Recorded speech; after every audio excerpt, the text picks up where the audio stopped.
D.B. Cooper, 1971. Few mysteries in American history have captured the public imagination like the case of D.B. Cooper. On November 24, 1971, a man using the name Dan Cooper boarded Northwest Orient Airlines Flight 305, a short trip from Portland to Seattle. Dressed in a business suit and carrying a briefcase, he appeared to be an ordinary passenger. But once the plane was in the air, he calmly informed a flight attendant that he had a bomb and demanded $200,000 in cash and 4 parachutes. The airline complied. At Seattle-Tacoma Airport, Cooper exchanged the passengers for his ransom and supplies, keeping the crew on board. The plane took off again under his instructions, flying low and slow toward Mexico. Somewhere over the dense forests of Washington state, Cooper strapped on a parachute, tied the cash to his body, and jumped into the stormy night. What happened next remains a mystery. Despite massive search efforts by the FBI, no trace of Cooper was ever found. Not a parachute, not a body, not the briefcase bomb. For decades, the case remained open, the only unsolved air piracy in U.S. history. In 1980, a young boy found several packets of Cooper's ransom money buried in the sand along the Columbia River. But this discovery only deepened the mystery rather than solving it. Over the years, countless theories have emerged. Some believe Cooper perished in the jump, his body lost to the wilderness. Others argue he survived and quietly blended into society, spending his stolen fortune carefully. Amateur sleuths and professional investigators alike have put forward suspects ranging from military veterans to escaped convicts, but none have been definitively proven to be the mysterious hijacker. D.B. Cooper's daring heist and vanishing act made him a folk legend, a criminal who defied the system and disappeared without a trace. To this day, the name D.B. Cooper symbolizes one of the greatest unsolved mysteries in American crime. Boston Corbett, the Vanishing Avenger, 1865. Not every elusive figure in history was a criminal in the traditional sense. Boston Corbett, the man who shot and killed John Wilkes Booth, Abraham Lincoln's assassin, is one of the strangest and most puzzling disappearances in American history. Corbett was a Union soldier and a hatmaker by trade, but he was also deeply eccentric. He had suffered mercury poisoning from years of working with felt, and his increasingly erratic religious fervor only added to his unusual reputation. In April 1865, as part of the unit hunting booth, Corbett cornered the fugitive in a burning barn. Though ordered to take Booth alive, Corbett fired a fatal shot, later claiming that God had commanded him to act. For a time, he was hailed as a hero, but his behavior grew more erratic in the years that followed. He struggled to keep work, made bizarre public speeches, and was eventually committed to an insane asylum in Kansas. In 1888, Corbett escaped the asylum by stealing a horse, and from that moment, he disappeared into history. Rumors swirled for decades. Some claimed he died in the Great Hinckley Fire of 1894 in Minnesota, though this was never confirmed. Others suggested he changed his identity and lived quietly until his death. With no definitive records, Corbett's fate remains a mystery.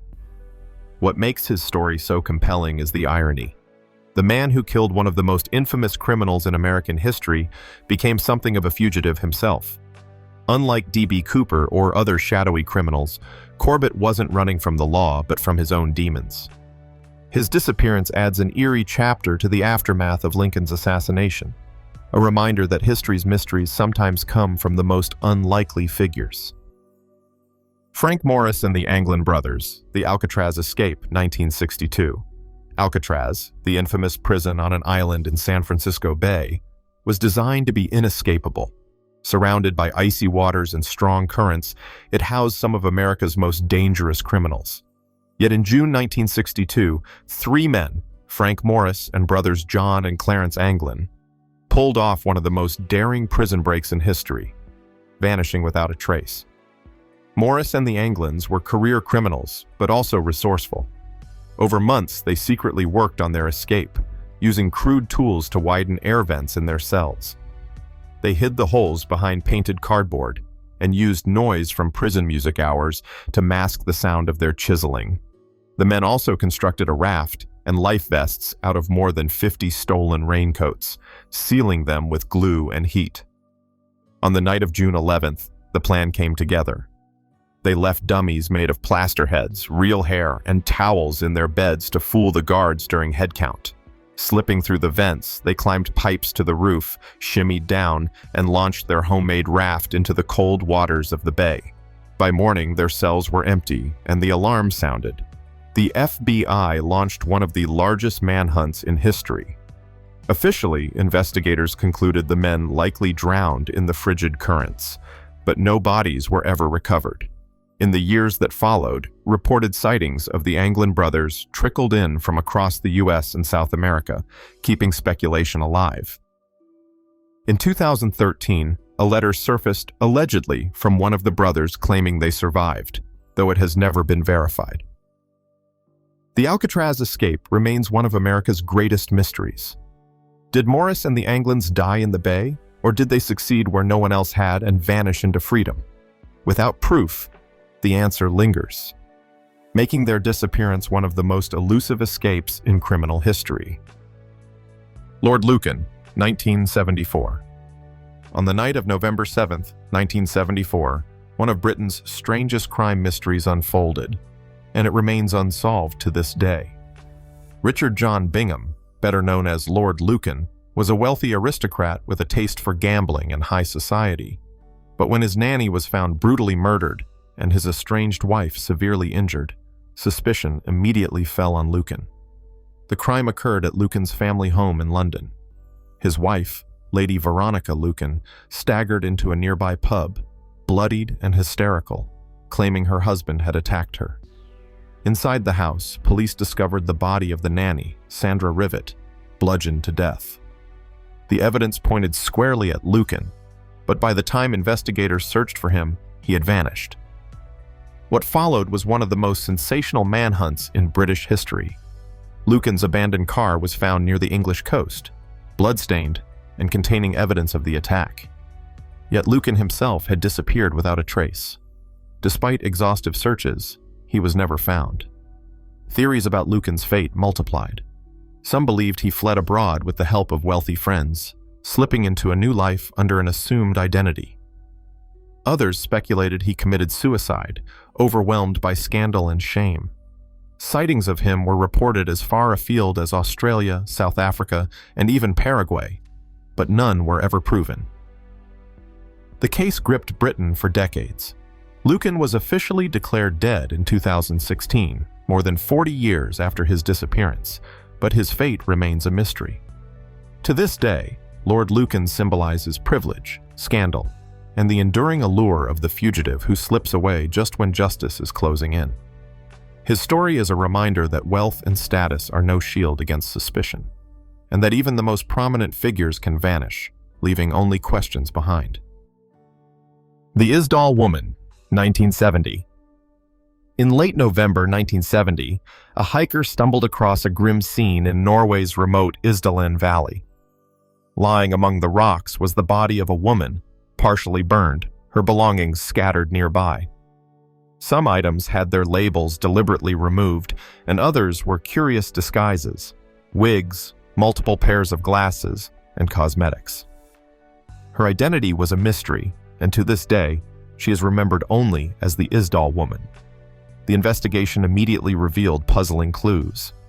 Several suitcases linked to her were later found at Bergen railway station, containing more wigs, coded notes, and clothing with tags cut out. Forensic analysis suggested she had traveled across Europe, often changing names and identities.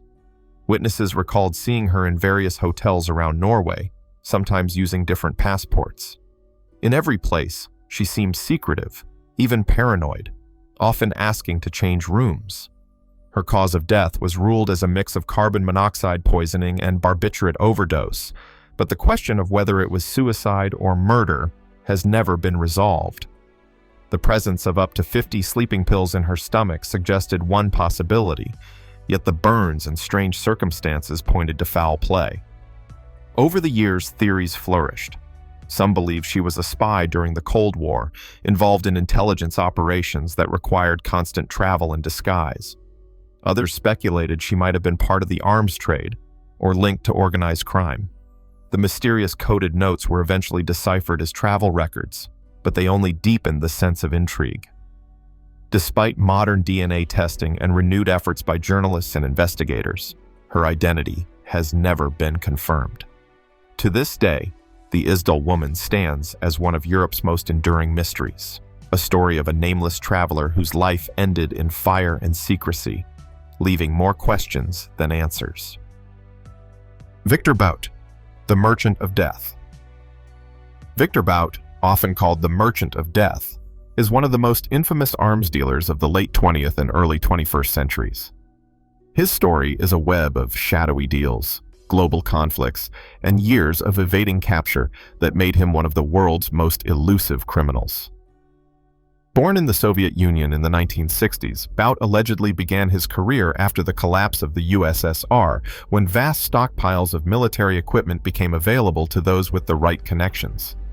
Using a fleet of cargo planes registered under a maze of front companies, he transported weapons to conflict zones around the globe, from Africa's civil wars to the Middle East and South America.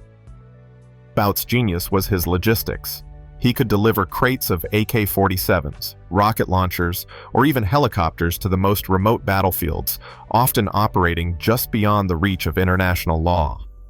For years, Bout slipped through the fingers of authorities.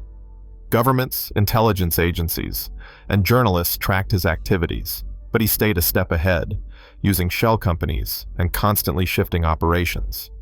Some even accused major world powers of turning a blind eye when Bout's shipments suited their interests. His network was so vast that he inspired the Hollywood film Lord of War starring Nicolas Cage, which dramatized a character loosely based on him. The chase finally ended in 2008, when Bout was lured into a sting operation in Thailand. Undercover agents posed as buyers from Colombia's FARC rebels, seeking weapons to shoot down U.S. helicopters. Bout agreed, and the deal sealed his downfall. After lengthy legal battles, he was extradited to the United States and convicted on terrorism charges in 2011. Though no longer free, Bout's years of elusiveness built his legend. He was the arms dealer who supplied wars, defied borders, and ran a global empire from the shadows. His story reveals how crime, politics, and war often intersect in ways the world would rather not acknowledge. El Chapo Guzmán, the drug lord who escaped twice. Joaquin El Chapo Guzmán, the notorious head of Mexico's Sinaloa cartel, became one of the most infamous criminals of modern times, not only for his ruthless control over the global drug trade, but also for his extraordinary ability to slip through the fingers of law enforcement. His name, which means shorty, belies the enormity of his legend as one of the most elusive drug lords in history. El Chapo first rose to power in the 1980s and 90s, expanding the Sinaloa cartel into one of the largest narcotics empires in the world. With billions in profits from cocaine, heroin, and methamphetamine smuggling, Guzmán gained influence through bribery, violence, and sheer cunning. He became a folk figure in some communities, portrayed in narco corridos, ballads celebrating drug lords, as a Robin Hood-style figure. But his true notoriety came from his escapes. In 1993, El Chapo was first captured in Guatemala and extradited to Mexico, sentenced to more than 20 years in prison. Yet in 2001, he pulled off a stunning escape, allegedly hidden in a laundry cart, aided by corrupt prison staff. For the next 13 years, he remained at large, running his empire with impunity. He was recaptured in 2014, but within 18 months, Guzmán escaped again, this time through a mile-long tunnel dug directly into his cell. The tunnel was equipped with lighting, ventilation, and a motorcycle mounted on rails to whisk him to freedom. The audacity of the escape embarrassed Mexican authorities and cemented his reputation as nearly untouchable. Ultimately, his luck ran out. In 2016, after a dramatic firefight, El Chapo was captured once more. Extradited to the United States in 2017, he was tried and sentenced to life in prison without parole. He now resides in the Supermax facility in Colorado, where escape is virtually impossible.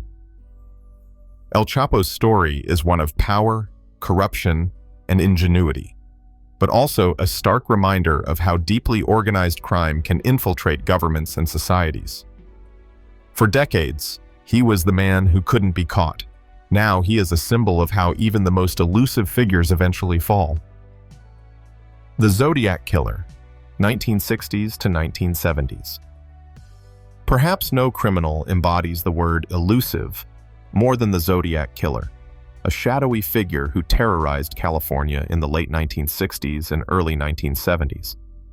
Unlike other fugitives who vanished after a single act, the Zodiac taunted the public and authorities with a string of murders, bizarre letters, and cryptic ciphers, then disappeared without ever being caught.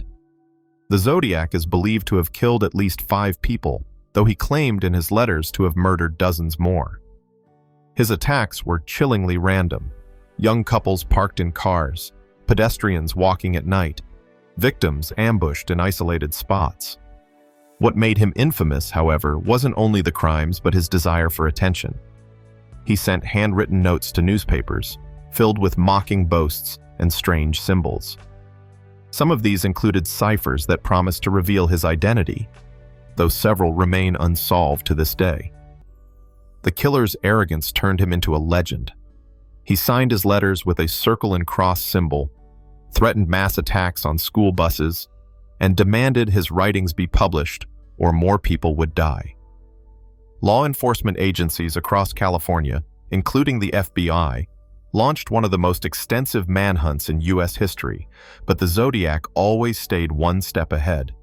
Suspects were investigated, handwriting analyzed, and leads pursued for decades, but no one was ever definitively identified as the Zodiac. The mystery only deepened as time passed. Some ciphers were cracked decades later by amateur codebreakers, but they revealed more riddles than answers. Forensic breakthroughs, including DNA testing, have pointed to possible suspects, yet the case remains officially unsolved. The Zodiac Killer's blend of brutality, arrogance, and mystery made him one of the most notorious figures in criminal history. Unlike D.B. Cooper, who vanished after one bold crime, the Zodiac haunted an entire region and then slipped back into the shadows. His legacy is a chilling reminder that sometimes the most dangerous criminals are those who crave not just violence, but immortality through fear. From daring escapes to criminals who vanished without a trace, these stories remind us that sometimes the line between myth and reality blurs in the shadows of crime. Thank you for watching. If you learned anything, let me know by liking the video and comment below on what you would like to see in the future. History never runs out of surprises, and neither do we. So subscribe and join me for the next dive into the archives.